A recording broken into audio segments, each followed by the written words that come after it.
아멘. 네, 말씀은 마가복음 39번째고요. 제목은 변화산 속의 십자가란 제목입니다. 마가복음 9장 1절에서 8절까지 말씀 보도록 하겠습니다. 마가복음 9장 1절에서 8절까지 말씀 같이 읽겠습니다.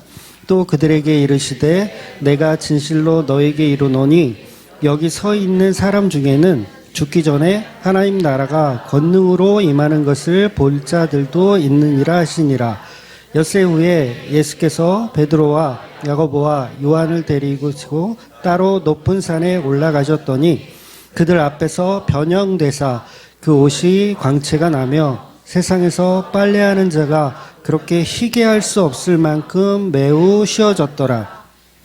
엘리야가 모세와 함께 그들에게 나타나 예수와 더불어 말하고는 베드로가 예수께 고하되 랍비여 우리가 여기 있는 것이 좋사오니 우리가 초막 셋을 짓되 하나는 주를 위하여 하나는 모세를 위하여 하나는 엘리야를 위하여 이는 그들이 몹시 무서워하므로 그가 무슨 말을 할지 알지 못함이더라. 마침 구름이 와서 그들을 덮으며 구름 속에서 소리가 나되 너희는 그의 말을 들으라 하는지라. 문득 둘러보니 아무도 보이지 아니하고 오직 예수와 자기들 뿐이었더라. 아멘.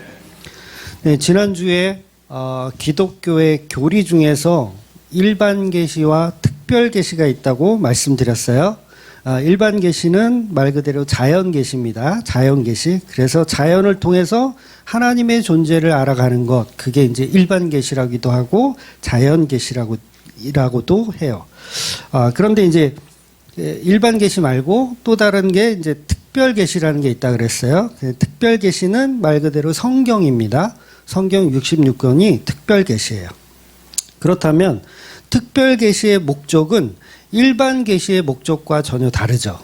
일반 계시는 하나님의 창조를 드러내는 게 일반 계시의 목적이라면 특별 계시의 목적은 그 창조주이신 어떤 분이 이 땅에 오셔서 행하신 일들을 기록하고 또는 미리 이걸 구약이라고 하죠. 구약에 미리 알리거나 아니면 이미 오신 분을 알리는 거. 요게 이제 특별 계시예요. 그래서 특별 계시의 목적은 뭐냐? 예수 그리스도를 드러내는 게 특별 계시의 목적입니다. 그러니까 일반 계시와 다르죠. 그러니까 특별 계시를 예수 그리스도를 드러내는 걸로 목적해서 봐야 된다는 거예요. 그런데 특별 계시를 가지고 예수 그리스도를 드러내는 데 사용하지 않고 그냥 일반 계시적으로 보면 그럼 특별 계시가 어떻게 되는 거예요? 일반 계시화가 되는 거예요. 특별 계시인데 특별 계시로 봐야 되는데 일반 계시로 보는 거. 그걸 이제 굉장히 어리석은 행동이라고 하는 거죠. 그래서 성경이 특별 계시라는 건 막 그 성경 안에 특별한 일들, 막 기적이나 이적이나 이런 게 있어서 특별 계시가 아닌 거예요. 그러니까 기적이나 이적들은 다른 책에서도 있잖아요. 뭐 불교에서 보는 경전이라는 데도 있고 뭐 여러 가지 책에서도 모든 종교에는 어떤 특별한 어떤 기적과 이적이 있는 책들이 다 있어요.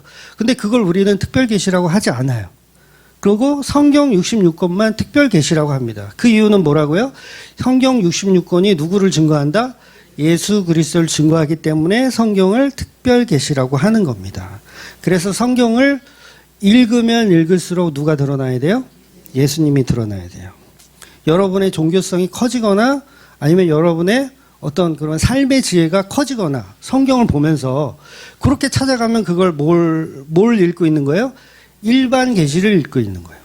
그러니까 특별 계시가 아닌 거죠. 그러니까 읽으면 읽을수록 예수님이 드러난다. 그러면 특별 계시를 잘 보고 있는 거고 예수가 드러나지 않고 나의 삶의 지혜나 어떤 내가 살아가는 방식, 어떤 이런 종교성만 계속 생겨난다면 특별 계시를 특별 계시로 보지 않고 일반 계시로 보고 있는 겁니다.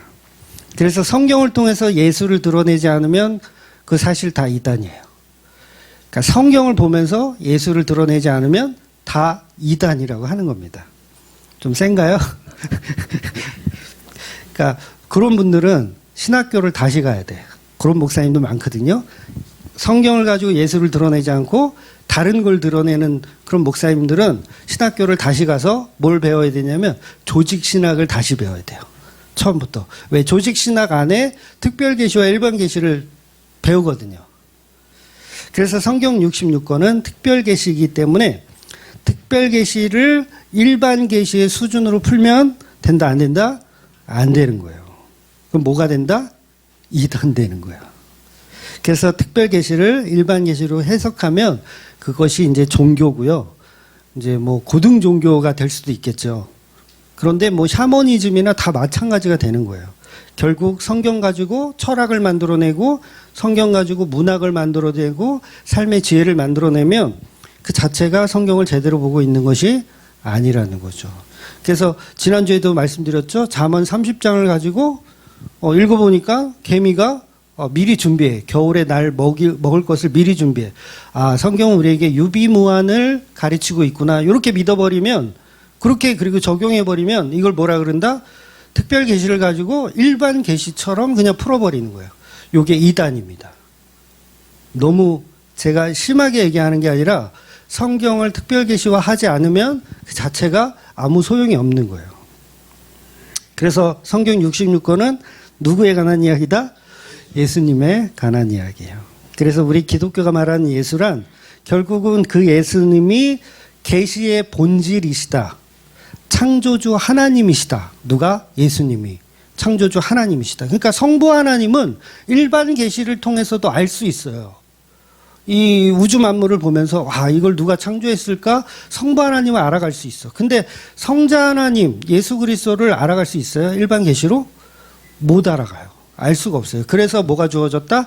특별 계시가 주어진 거예요.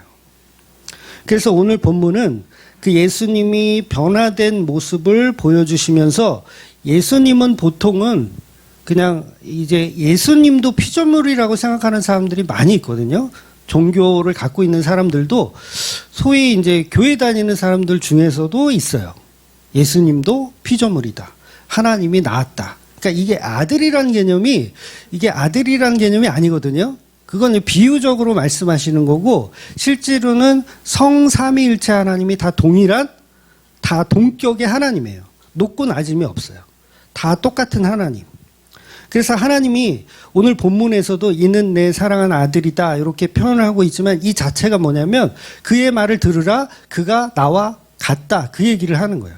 그러니까 예수 그리스도가 곧 창조주이다.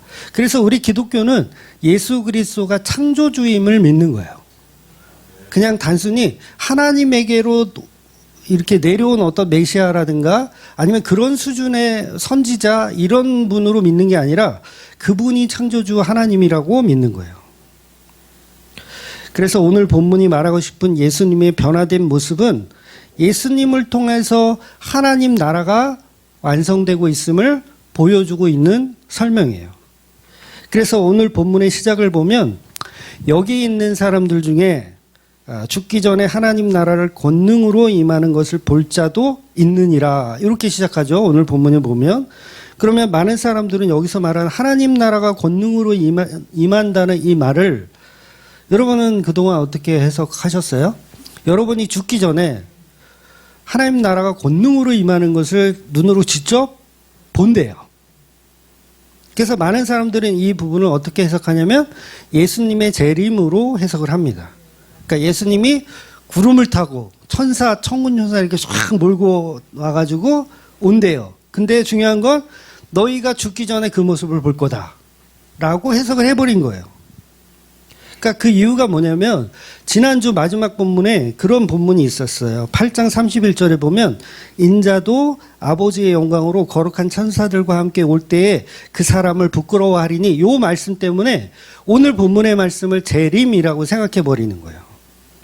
하나님 나라가 천사들을 이렇게 동원해 가지고 이루어지는 나라라고 생각을 해요. 거의 목사님들도 이렇게 생각하시는 분들 꽤 많이 있을 거예요. 너희가 죽기 전에 내가 천군 천사 데리고 오는 거를 너희가 볼 거다. 근데 성경은 문자대로 해석하면 된다 그랬어요? 안 된다 그랬어요? 안 되는 거예요. 그렇게 보는 게 특별 계시를 일반 계시로 둔갑시키는 겁니다. 그럼 보세요. 본문에서 죽기 전에 하나님 나라가 임한다고 했는데 이 말씀을 듣고 있던 그 제자들 몇몇 제자들이 있었죠. 이 사람들이 죽기 전에 거룩한 천사와 예수님이 진짜 이렇게 천사들을 데리고 오는 모습을 본 사람이 있나요? 실제로 아무도 없죠. 없어요. 물론 죽고 나서는 봤겠죠. 예, 이해가 되세요? 죽고 나서는 봤겠죠. 근데 죽기 전에 본 사람은 아무도 없어요. 사도 요한의 경우도요. 이 사도 요한이 요한 계시록을 쓰잖아요. 계시록을 받을 때도 거룩한 천사와 어린 양을 봤다라는 이야기는 기록되어 있어요. 요한 계시록에 보면. 근데 본문이 말하는 천군 천사를 데리고 재림하는 모습으로 오는 내용은 계시록에도 사실 구체적으로 오늘 본문과 딱 맞아떨어지는 대목이 없어요. 그러니까 사도 요한도 사실은 재림의 날을 본 거는 아닌 거예요. 결국은 2000년 동안 지금까지 예수님이 천사들과 함께 오시는 걸 목격한 사람은 아무도 없어요. 그럼 도대체 죽기 전에 하나님 나라가 임한다라는 오늘 본문의 해석을 어떻게 해야 될까? 그래서 몇몇 이단들은요, 계속해서 이걸 재림으로만 자꾸 생각하는 거예요. 그래서 뭐 안식일 교회도 이름 자체가 제7일 예수 재림교회잖아요. 그러니까 예수 재림하신다. 그래서 날짜를 정해놓고 여러 차례 불발하기도 했어요. 그리고 제가 학생 때는 그 다미손교회라 그래서 1992년 10월 28일 예수님 재림하신다. 그러니까 본문의 해석들을 다 그렇게 해버린 거예요. 예수님이 오시는. 그래서 천년왕국이라는 해석도 보면 뭐 역사적 전천년설, 뭐 세대주의적 전천년설, 뭐 후천년설 이렇게 나누어서 막 머리를 싸매고 이론을 만들어내긴 하지만 미안하지만 하나님 나라는 예수님의 재림으로 이루어지는 나라가 아니라는 거예요. 잘 들으셔야 돼요. 예수님의 재림으로 하나님 나라가 이루어지는 게 아니에요. 그러니까 예수님의 재림은 하나님 나라 중에 하나의 과정일 뿐이고 하나님 나라가 이루어지는 건 재림으로 이루어지는 게 아니라는 거죠. 그러니까 첫 단추를 잘못 끼우고 있는 거예요. 재림이 없다는 말이 아니에요. 천년왕국이 없다는 말이 아닙니다. 재림이나 천년왕국은 하나님 나라의 과정일 뿐이지 그게 시작이 아니라는 얘기를 하는 거예요. 그럼 하나님의 나라는 언제 어떻게 시작하느냐? 그걸 오늘 본문에서 찾아야 된다는 거죠. 그래서 오늘 본문에서는 모세와 엘리야와 예수님이 대화를 나누세요. 도대체 무슨 얘기를 하고 계셨을까? 궁금하지 않으세요? 모세와 엘리야와 예수님이 세 분이서 대화를 하는데 무슨 얘기를 하고 있을까? 요거를 도청할 수만 있다면, 예? 진짜 그 당시 스마트폰만 있었으면 어떻게 좀 베드로가 도청을 했을 텐데 도청만 할 수 있었다면 하나님 나라의 본질에 대해서 우리에게 더 큰 계시로 알아낼 수 있겠죠. 도청만 할 수 있다면. 그래서 제가 성경을 이제 잘 찾아봤죠. 마태복음에도 병행 구절이 있거든요. 마태복음에 찾아봤더니 거기에도 도청 장치가 없어요. 세 분이 도대체 무슨 얘기를 했을까 너무 궁금해요. 그런데 다행히도 누가복음에는 명확하게 그 대화 내용이 한 줄 딱 기록되어 있더라고요. 그래서 그 부분을 한번 읽어볼게요. 누가복음 9장 30절에서 32절 같이 읽어볼게요. 문득 두 사람이 예수와 함께 말하니 이는 모세와 엘리야라.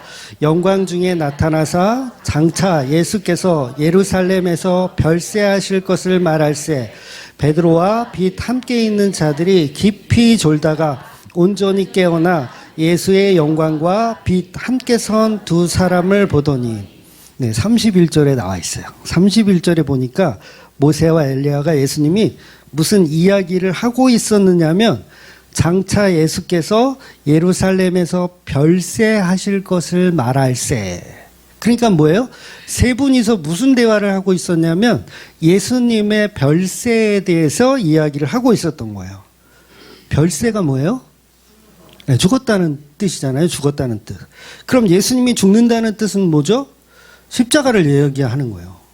별세에 관해서 예수님이 십자가에 관해서 세 분이 이야기를 나누고 있었던 거예요. 그러니까 뭐예요? 예수 그리스도께서 십자가에 죽을 것을 지금 이렇게 나누고 있었던 거예요. 근데 더욱 놀라운 건 이 별세라는 단어가 좀 특이하잖아요. 왜 별세라는 표현을 했을까? 그래서 헬라어로 찾아보니까 이 별세가 엑소도스라는 단어예요. 엑소도스 많이 들어보셨죠? 출애굽이란 단어예요. 구약의 이스라엘 백성이 애굽에서 나올 때 쓰던 단어가 엑소더스예요. 그러니까 별세라는 말 자체가 뭐냐면 이 땅에서 탈출하여 어디론가 가시려고 준비를 하고 계시다, 요거예요. 그러니까 별세, 탈출이에요. 대탈출. 그러니까 예수님이 작당 모의를 하는데, 모세와 엘리야를 데려다 놓고 작당 모의를 하는데 뭔 말을 하고 있냐면 나 여기서 탈출할 거야, 이 얘기를 하는 거예요. 근데 그 탈출이 별세이고 그 별세는 곧 십자가죠. 그러니까 십자가로 내가 탈출할 거야. 그 얘기는 뭐예요? 탈출한다는 뭐예요? 이 말은 뭐예요? 지금 이 땅에서 다른 데로 갈 거야. 그러니까 쉽게 말해서 하나님 나라를, 이 별세, 십자가를 통해서 하나님 나라를 들어갈 거야, 그 얘기를 하시는 거예요. 결국은 모세와 엘리야가 예수님과 무슨 얘기를 하고 있었냐? 십자가에 달려서 죽으심에 관한 이야기를 하고 있었다는 거예요. 그래서 그때 예수님께서 십자가에 달렸을 때 뭐가 열리냐? 하나님 나라가 열린다는 얘기를 하는 거예요. 하나님 나라가 열린다. 그렇다면 결과적으로 본문이 말하는 하나님 나라는 재림으로 이루어지는 나라가 아니라 무엇으로 이루어지는 나라? 십자가로 이루어지는 하나님 나라를 설명하고 있는 거예요. 그러니까 하나님 나라는 언제 시작해요? 십자가에서 시작되는 거예요. 여기는 밑줄 그어야 돼요. 하나님 나라는 언제 시작되느냐? 십자가에서 시작되는구나. 밑줄 좀 제발 그세요. 재림이 어떻고 막 그런 얘기 좀 하지 마시고. 하나님 나라는 온전히 십자가로 만들어지는 나라입니다. 그래서 본문에서 너희 중에 죽음을 보지 않고도 하나님 나라가 임하는 것을 볼 자도 있다라고 했죠. 보는 자가, 십자가에서 예수님 달려있을 때 보는 자가 있었잖아요. 누가 봐요? 사도 요한이 보잖아요. 그러니까 사도 요한이 계시록을 통해서 하나님 나라를 보는 게 아니라 십자가를 통해서 하나님 나라를 보는 거예요. 십자가에서 죽은 별세하신 모습을 직접 보는 자, 그게 바로 사도 요한이었던 거죠. 그래서 사도 요한이 하나님 나라를 목격했기 때문에 이 사도 요한이 끝까지 살아가지고 계시록까지 쓰는 거예요. 유일하게 하나님 나라를 목격한 제자이기 때문에. 다른 제자들은 죄송하지만 좀 딴 데 가 있었거든요. 네, 사도 요한만 그 자리를 지켰어요. 그래서 십자가에서 예수님이 어머니 마리아를 요한에게 맡기잖아요. 이제부터 네 어머니다, 이렇게 맡기잖아요.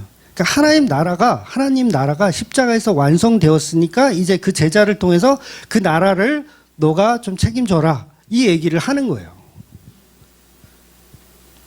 그리고 또 하나의 증거가 뭐냐면 예수님이 십자가에 달렸을 때 구원받은 강도가 있잖아요. 네, 구원받은 강도가 어떤 얘기를 하냐면, 참 이 친구가 참 막판에 참 은혜를 받아가지고 이런 표현을 해요. 당신 나라에 임하실 때, 당신 나라에 임하실 때 나를 기억하소서. 당신 나라가 어느 나라예요? 하나님 나라잖아요. 하나님 나라가 임하실 때 나를 기억하소서. 그러니까 별세할 때, 당신이 지금 별세할 건데 나 좀 데려가 주세요. 그러니까 하나님 나라로 초대해 주세요, 그 얘기를 하는 거죠. 그랬더니 예수님 뭐라 그래요? 오늘 내가 나와 함께 낙원에 있으리라. 그러니까 이 낙원이 하나님 나라를 상징하는 곳인데 십자가에서 하나님 나라를 시작하는 거예요. 그러니까 첫 번째 손님 누구예요? 강도였던 거예요. 하나님 나라 이제 짠 하고 시작해가지고 1번 시민 딱 이제 받은 거죠. 그래서 하나님 나라는 십자가에서 이루어지는 겁니다. 결코 재림으로 이루어지는 나라가 아니라는 거죠. 그런데 오늘날 교인들은 십자가로 이미 이루어진 하나님 나라를 너무 몰라요. 그러니까 환장하는 거예요. 네, 너무 몰라요. 오죽하면 예수님이 십자가에서 다 이루었다, 이 말씀 하시겠어요? 뭘 다 이루었다는 거예요? 하나님 나라를 다 이루었다. 근데 예수님이 십자가에서 다 이루기는 했는데 아직도 부활도 해야 되고 승천도 해야 되고 재림도 해야 되고 갈 길이 멀어. 아직 준비가 안 됐어. 이 얘기를 하실까요? 준비 다 됐다 이거예요. 십자가에서 내가 죽음으로 인해서 하나님 나라가 준비되었다. 그래서 십자가에서 다 이루었다 그 말은 모든 준비가 다 끝났다. 그래서 십자가상에서 이루어지는 하나님 나라. 그래서 십자가로 하나님 나라를 이루시니 지진이 나고 휘장이 찢어지고 무덤이 열려버리는 거예요. 하나님 나라가 완성되어진다는 뜻으로 표현되어지는 거죠. 그런데 우리 인간들은요, 어떻게 해서든지 십자가를 빼버리는 해석을 좋아합니다. 뭘 하더라도, 어떤 해석을 하더라도, 그게 신학이든 뭐든 십자가를 빼버리는 해석들을 너무 좋아해요.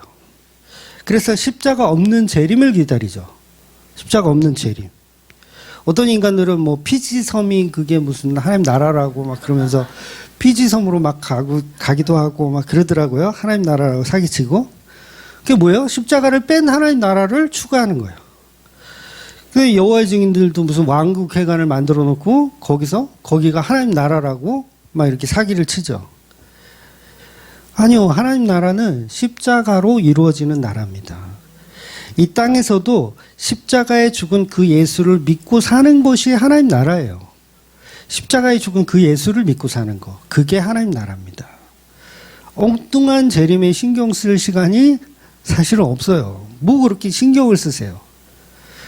그러니까 마라라타 금지 단어로 써야 되겠어. 그게 중요한 게 아니라니까요. 그러니까 십자가를 제거하려는 악당들이 자꾸 재림만 보게 해요. 십자가가 없는 재림.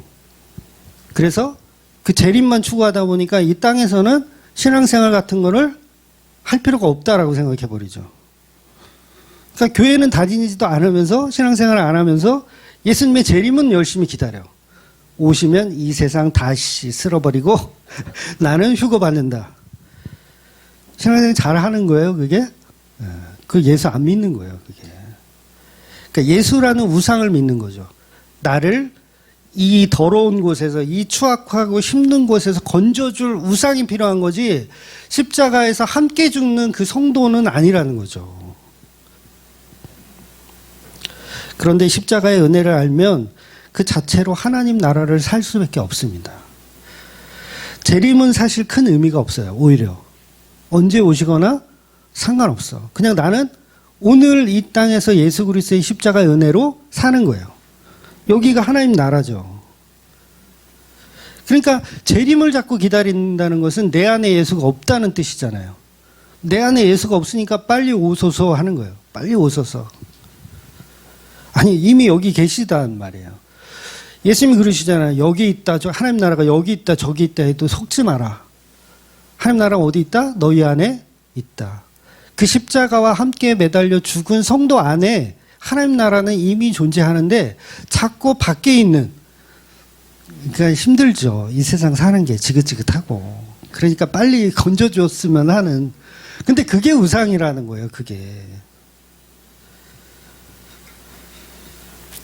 그래서 진짜 성도는 신앙생활 자체가 비록 이 땅에서 하지만 그 십자가 은혜 자체가 감사하고 행복하고 즐거운 거예요. 예수님과 함께 하니까. 그 십자가 은혜를 아니까. 그게 예수님 말씀하신 의에 대하여거든요. 의에 대하여. 의라는 예수가 내 안에 오셨기 때문에 그로 인해서 내가 행복할 수 있는 거예요. 그래서 예수만이 기쁨이죠. 이 찬양 아세요? 예수 나의 기쁨, 아멘, 할렐루야. 그게 쇼하는 게 아니라 실제로 하나님 나라가 내게 임하면 그렇게 바뀔 수밖에 없는 거예요. 그래서 하나님 나라를 사시는 분들은 예배하러 오지 말라고 해도 예배 시간이 기다려질 수밖에 없어요. 이건 제가 오늘 대목이라 많이 오셨기 때문에 하는 얘기가 아니라 진짜 그렇다니까요. 근데 기다려지지 않아. 예배도 기다려지지 않고 하나님 말씀, 예수님 말씀 듣는 것이 별로 이렇게 내키지 않아. 그러면 그분 죄송하지만 초신자예요.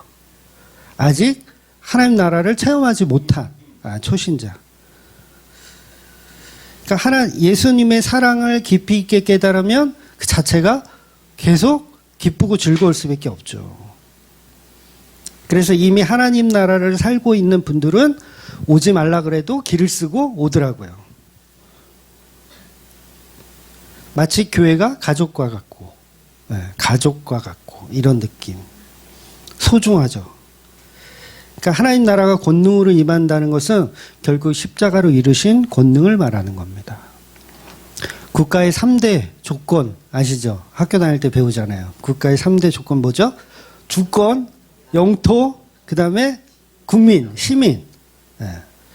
주권, 영토, 시민.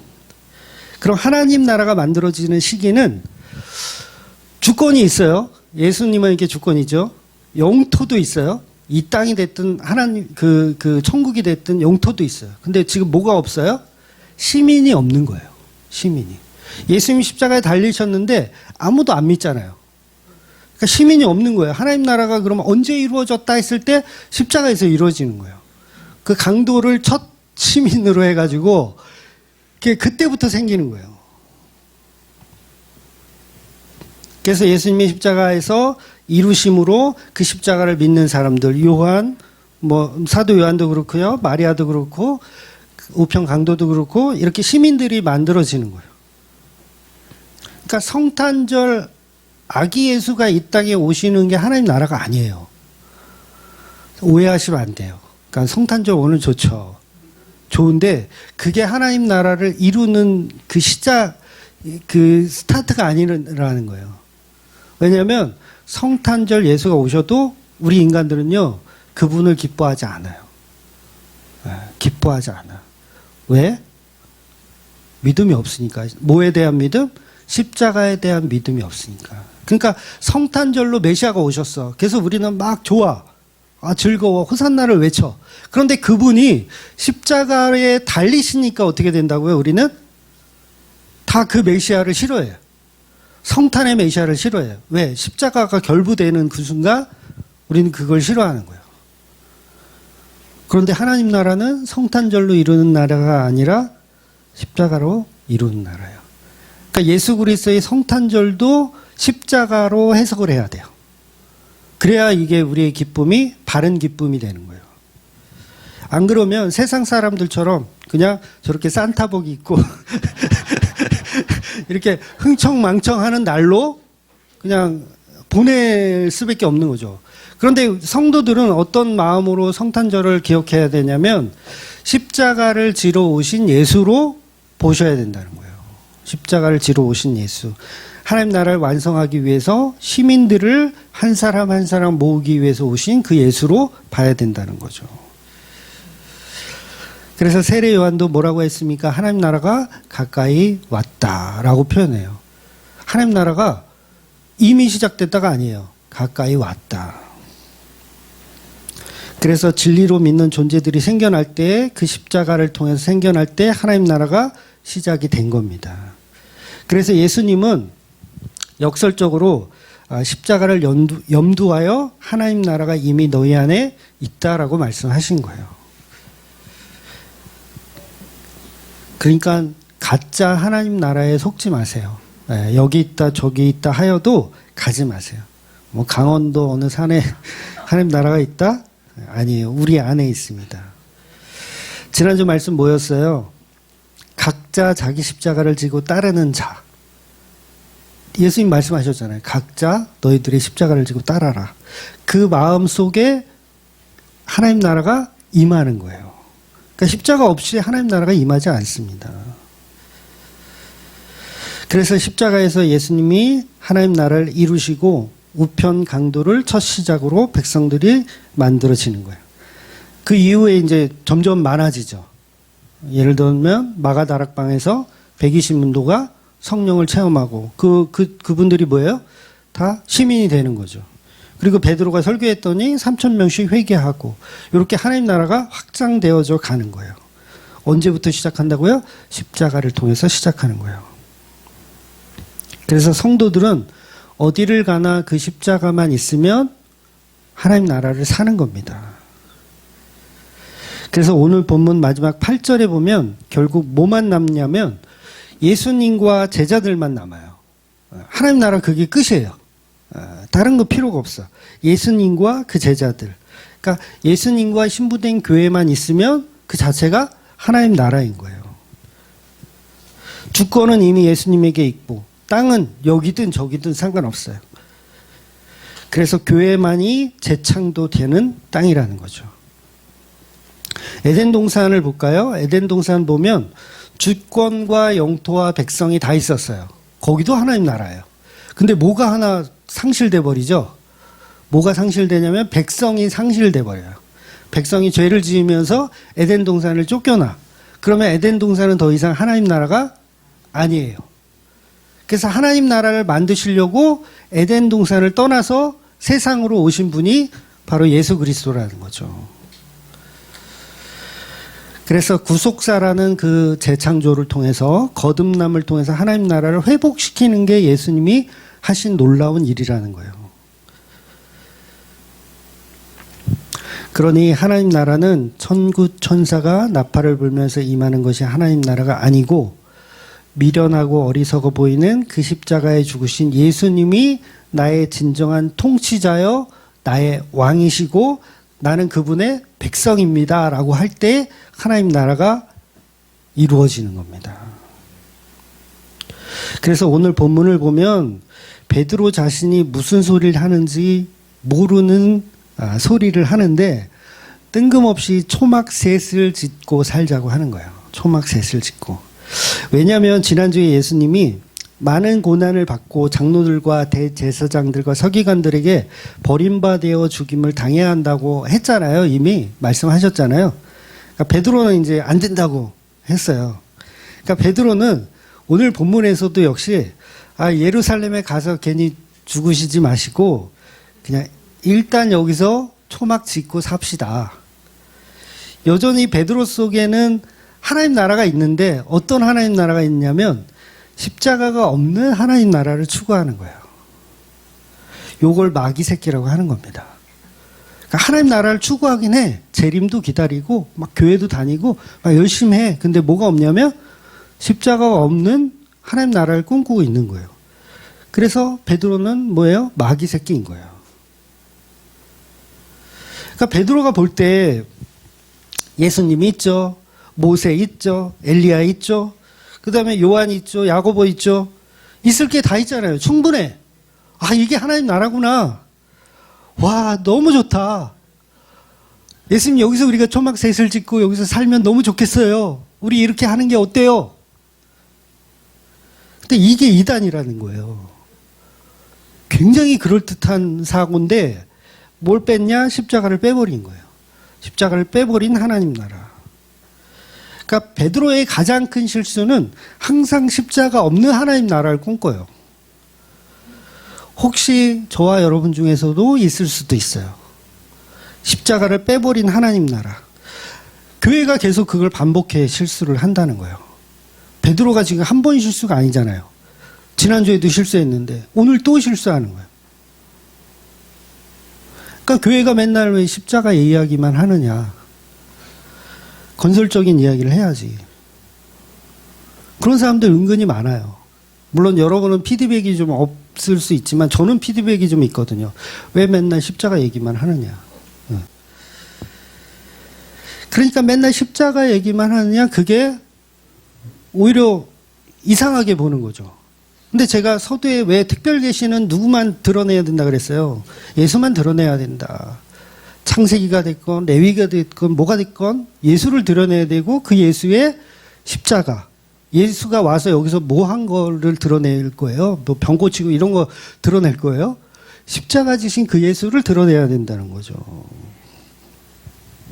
예수님의 몸된 교회는 만들어 놓고 하나님 나라를 만들어 놓고 십자가를 빼기를 좋아하는 겁니다. 십자가 없는 하나님 나라. 십자가 없는 예배, 십자가 없는 성탄절, 십자가 없는 우리 교회. 바로 누가 좋아하는 거예요? 사탄. 악한 마귀가 좋아하는 방식의 교회들인 거예요. 그러니까 예수님은 베드로한테 사단아 내 뒤로 물러서라. 그러니까 저와 여러분도 십자가를 빼버린 신앙생활을 계속하면 어떻게 될까요? 사단아 내 뒤로 물러나라. 제가 설교를 이렇게 매주 하는데 십자가 없는 설교를 계속한다. 그러면 하나님이 저한테 사단아 저리 있어 꺼져라 이렇게 하시겠죠. 근데 저는 초막셋을 짓고 여기서 살면 좋겠습니다. 근데요, 베드로를 너무 까서 죄송한데 베드로가 잠이 덜 깨서 그래요.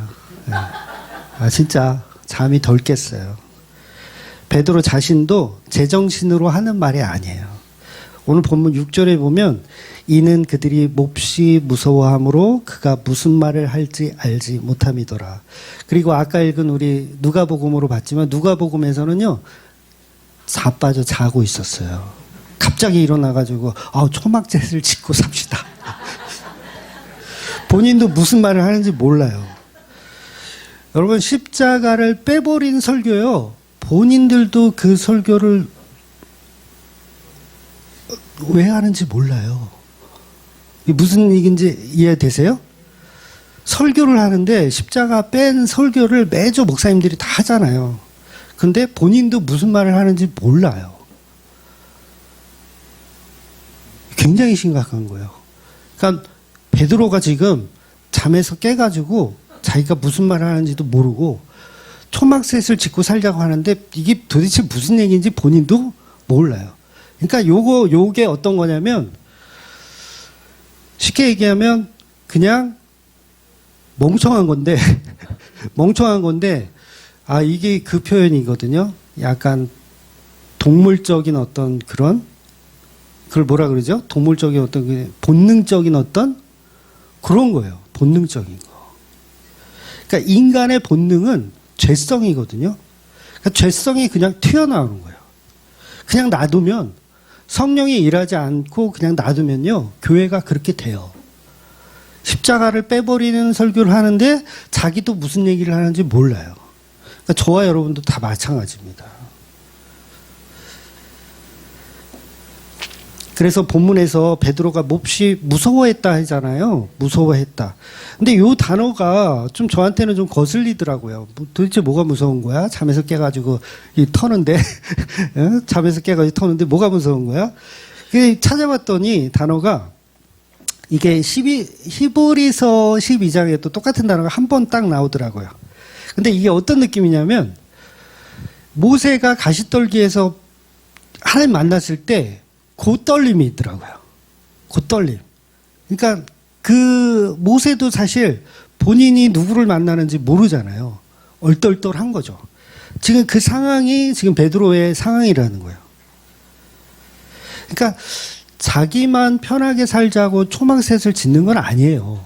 베드로 자체가요. 그러니까 십자가만 없을 뿐이지 어떤 인간적으로는 베드로 자체가 틀린 게 아니에요. 아니 여기 너무 좋잖아요. 지금 예수님 있죠. 엘리야 모세 있죠. 제자들 있죠. 여기서 삽시다. 이게 뭐가 잘못됐어요.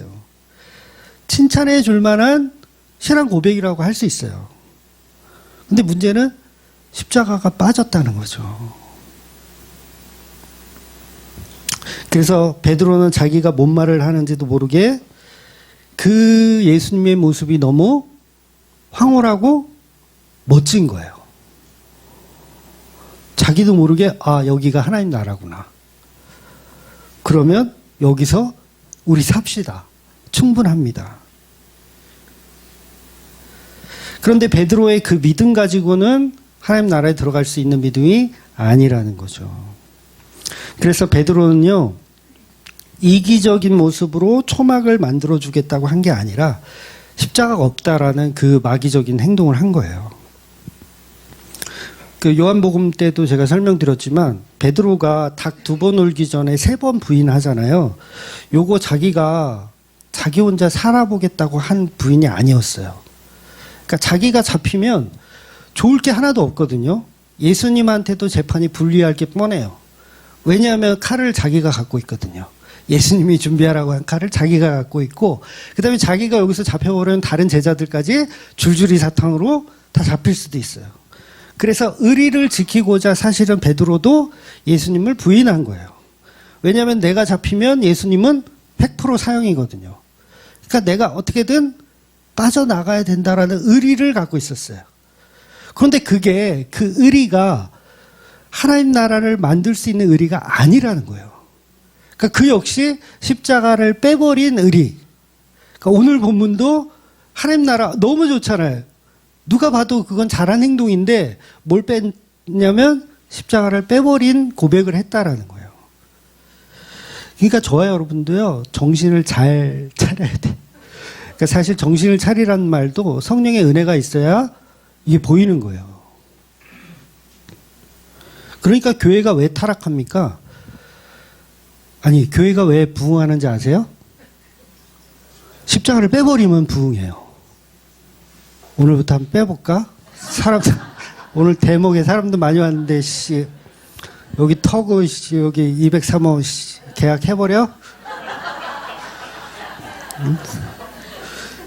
십자가를 빼버리면 금방 채워요. 제가 자신 있어요. 자신 있어요. 그런데 그게 마귀적 습성이라는 거예요. 그러니까 저 개인적으로 베드로 형을 좋아하거든요. 저는 개인적으로 좋아해요. 정말 의리 있는 사람이에요. 그러니까 그 사람이 잘못된 게 아니에요. 십자가가 없는 게 단점인 거지, 십자가만 있고 그랬으면 얼마나 좋았을까. 물론 나중에는 그 자기가 이제 깨닫게 되지만, 그래서 베드로 형은 좋은 사람입니다. 의리도 있고. 나중에 바다 낚시하면서 이렇게 소주 한잔 해야 되는데. 그래서 베드로는 좋은 마음에서 예루살렘 가서 죽지 마시고 우리 여기서 초막셋을 짓고 삽시다. 그렇기 때문에 예수님이 9절에서 산을 내려오시면서 내가 십자가에서 하나님 나라를 완성하기 전까지는 오늘 본 것을 아무에게도 말하지 말라고 당부를 하신 거예요. 그러니까 베드로가 전하는 복음에는 십자가가 없잖아요, 지금. 십자가가 아직 없어요, 베드로는. 그러니까 너는 복음 전하지 말라는 이야기를 하는 거예요. 그러니까 오늘 본 거, 이 변화산에서 내가 변화된 모습을 너 봤지? 근데 다른 데 가서 얘기하지 마. 그러면 베드로가 얘기하지 말라고 했으니까 얘기하지 말아야 되잖아요. 그럼 만약에 막 이 얘기를 안 하셨어, 예수님이. 그냥 네가 본 거 그대로 다 전해. 그러면 뭘 전할까요? 십자가가 없는 복음을 전하는 거예요. 내가 엘리야 만났다. 내가 모세 만났다. 예수님의 광채가 났어. 야, 거기가 하나님 나라였어. 그러면서 뭐 어떤 복음을 전해요? 십자가 없는 복음을 전한단 말이에요. 그래서 예수님은 내려오실 때 오늘 너희가 보고 들은 것 아무한테도 말하지 마. 당부하는 거예요. 그러니까 저와 여러분도 십자가 없는 복음을 전하려면 전하지 마세요. 예. 그러니까 우리 교회 갔더니 목사님이 잘생겼어. 이러려면 전하지 마세요. 아, 별로 호응이 없구나. 이거. 네. 그러니까 베드로가 착각하고 있는 거죠. 여기가 하나님 나라였다. 근데 여기가 하나님 나라가 아니었던 거예요. 십자가로 완성되는 나라가 하나님 나라였다는 거죠. 그래서 우리가 전도하고 양육하고 이런 거, 그게 다 천국을 이야기해 주는 게 아니라 십자가를 이야기해 줘야 된다는 거예요. 내가 본 풍경, 아름다워. 그곳이 파라다이스였어. 막 사자가 고양이처럼 귀여워. 그런 나라였어. 그렇게 전하는 게 하나님 나라가 아니라는 거죠. 십자가를 통한 하나님 나라. 그래서 오늘 본문 1절에 말하는 하나님 나라를 십자가를 생략한 재림으로 오해해서는 안 된다는 거예요. 예루살렘 교회에서도요, 초대교회에서 자기 재산을 팔아서 물건을 통용했던 일이 있었잖아요. 이때도 뭐냐면 죽기 전에 예수님이 재림하실 거라고 생각했어요. 자기들이 죽기 전에 예수님 곧 재림하실 거라고 생각했어. 그래서 자기 물건을 다 팔아다가 막 교회에 바친 거예요. 이거 잘못된 신앙이에요, 이거는. 이거 본받으라는 게 아니라, 그거는, 그러니까 상징적으로 보여주는 거고, 그렇게 하면 안 되는 거예요. 그런데 예수님 말씀하신 하나님 나라는 재림 때 오는 게 아니라, 십자가였었다는 거죠. 그래서 그걸 못 깨달으니까 스데반을 통해서 교회를 흩어버리신 거예요. 십자가 깨닫고 다시 모여, 이렇게. 십자가를 깨닫고 다시 모여. 왜냐하면 십자가는 사라지고 점점 재림 예수에 정신이 팔려 있어요. 우리가 늘 그래요. 교회 다니는 사람들이. 그러니까 처음에 교회 다니면 뭐 다른 교회도 다 십자가 얘기하니까 십자가에 감동받고 은혜받고 성령 체험하는 게 맞아요. 그런데 그건 잠깐이야. 그렇잖아요. 여러분 다 교회 다녀본 경험 있잖아요. 십자가 이야기를 하고 그게 내 마음 가운데 성령으로 탁 자리 잡았어. 그런데 얼마 못 가서 십자가는 사라지고 재림의 신앙만 이 땅에서 복이나 받자고 하는 그런 상황으로 바뀌어버리는 거죠. 우리나라 그 순복음교회가 왜 그렇게 대성장을 했습니까? 순복음교회가 뭐 오중축복 뭐 이런 얘기를 해가지고 성장을 했는데 그 당시는 어때요? 우리나라가 좀 가난했어요. 잘 못 살았어. 그러니까 그게 먹혀요? 안 먹혀요? 먹혀. 교회 다니면 성공하고 잘 살고 부자 된다. 남보다 더 잘 된다. 그러니까 그게 먹혀. 지금은 먹혀요? 지금 그것도 안 먹혀. 어떻게 알아야 되는 거야?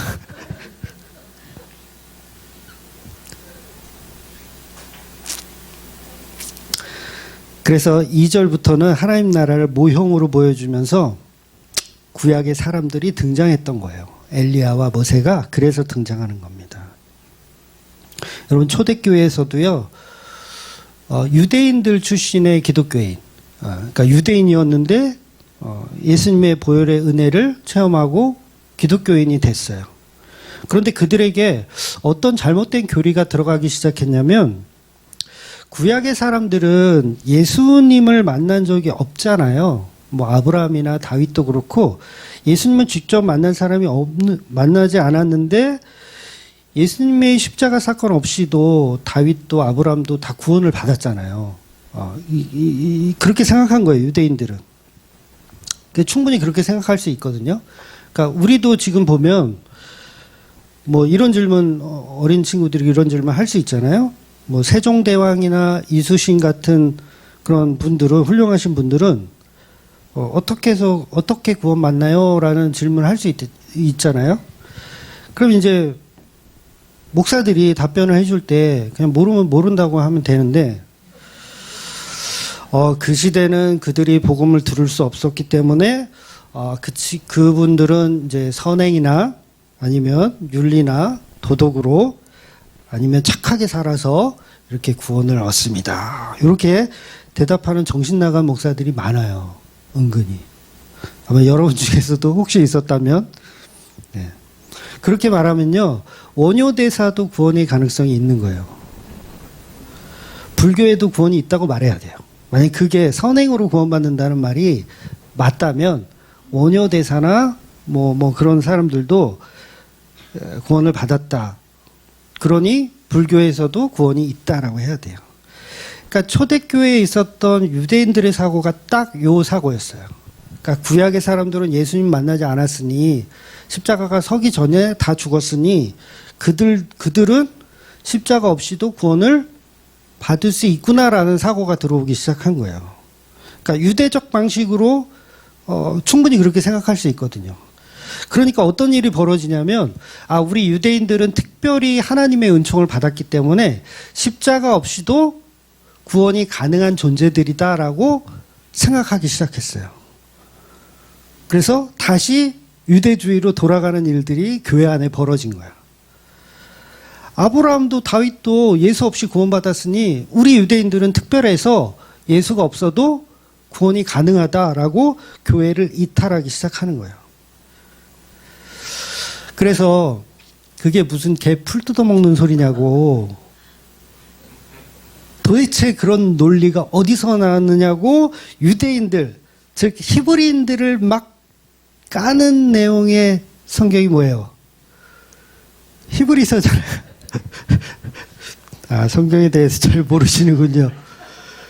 그게 무슨 개풀 뜯어먹는 소리냐고, 모든 히브리인들이, 유대인들이 다 예수 그리스도의 십자가를 통해서 구원받는다라고 절규하는 책이 히브리서예요. 죄송합니다. 히브리서 강해를 시급하게 해야 될 것 같은데요.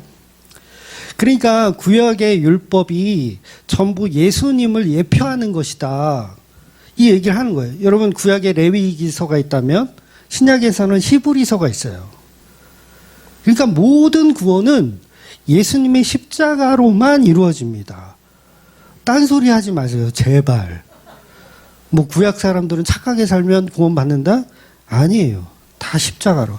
물론 십자가의 적용이 어떻게 되는지는 몰라요. 이수신 장군에게 그 십자가가 어떻게 적용이 되는지까지는 저도 몰라요.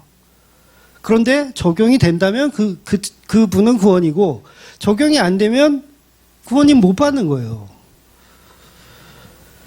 그런데 이런 십자가라는 논리가 바로 서지 않으니까 착하게 산 사람들은 구원을 받을 것이다 라고 엉뚱한 소리를 하게 되는 겁니다. 그래서 십자가 없어도 된다라고 생각하시는 분이 혹시 계시다면 레위기서와 히브리서를 꼭 필독해 주셔야 합니다. 그래서 모세는 율법을 상징하잖아요. 네, 율법, 모세오경을 기록했고 출애굽한 리더자입니다. 즉 엑소더스, 오늘 본문의 별세의 단어의 본질이 모세예요. 이 모세가 등장해서 홍해를 건너는 그 사건을 표현하는 거죠. 그리고 엘리야는 뭐죠? 엘리야는 누구죠? 선지자의 대표로 등장하는 거예요. 또 이 엘리야는 죽음을 보지 않고 하나님 나라에 들어간 분이잖아요. 결국 모세와 엘리야가 등장한다는 것은 십자가에 죽는 것이 곧 하나님 나라에 들어가는 것이고 모든 율법과 선지자의 글이 십자가에 대한 내용을 상의하고 있다. 이렇게 보셔야 돼요. 그러니까 모든 율법, 모세오경, 선지자의 모든 글들이 뭐에 대한 이야기를 하고 있다? 십자가, 별세에 관한 이야기를 하고 있다. 그래서 이거를 변화산이라고 하는 완성된, 변화된 어떤 모습으로 보여주는 거죠. 그러니까 구약의 모든 성경이 다 십자가를 이야기하고 있다라는 거죠. 그래서 그걸 특별 계시다라고 표현하는 겁니다. 그래서 예수는 이 땅에서 복이나 주는 그런 예수가 아니고 별세하는 예수, 십자가의 죽음으로 하나님 나라를 완성하시는 분. 그래서 아까도 말씀드렸지만 제자들 뭐 하고 있었다 그랬어요? 이 지금 변화산에서 자고 있었어요. 놀랍지 않아요? 그걸 굳이 누가 보면 또 기록을 해. 얘네들 자고 있었다? 이러고. 겟세마네 동산에서 예수님 기도하실 때 제자들 뭐 하고 있었어? 자고 있었어. 자는 게 취미야. 자다가 깨가지고 자기가 무슨 얘기를 하는지도 몰라. 엉뚱한 소리를 해. 그래서 십자가 없는 하나님 나라는 뭐다? 잠꼬대예요. 십자가 없는 하나님 나라는 잠꼬대. 잠꼬대하는 설교 듣지 마세요. 예? 제발. 잠꼬대하는 교회 좀 다니지 마세요. 그러니까 십자가 없이 충성 봉사하면 복 받을지어다. 이게 잠꼬대예요. 충성 봉사하면 복 받을지어다. 오늘 성탄절 예배 참여하신 분들은 복 받을지어다. 잠꼬대라고요. 제가 아까도 말씀드렸지만 문화예배 안 드리고 도망가면 벌 받을지어다. 그것도 잠꼬대. 네, 알아서 하세요. 괜찮아요. 네.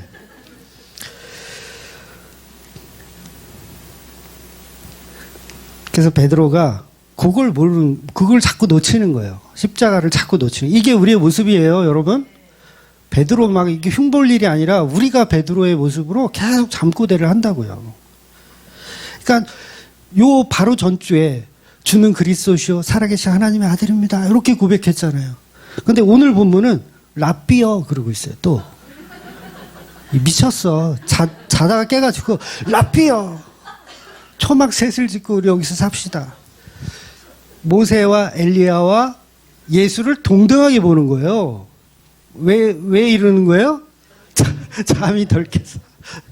예수님은 동등한 분이 아니잖아요. 십자가를 지러 오신 분이고 이분이 하나님의 아들이신데 오죽하면 하나님이 저 잠꼬대를 듣고 열이 받으셔서 구름이 덮이면서 음성을 들려주셨겠어요.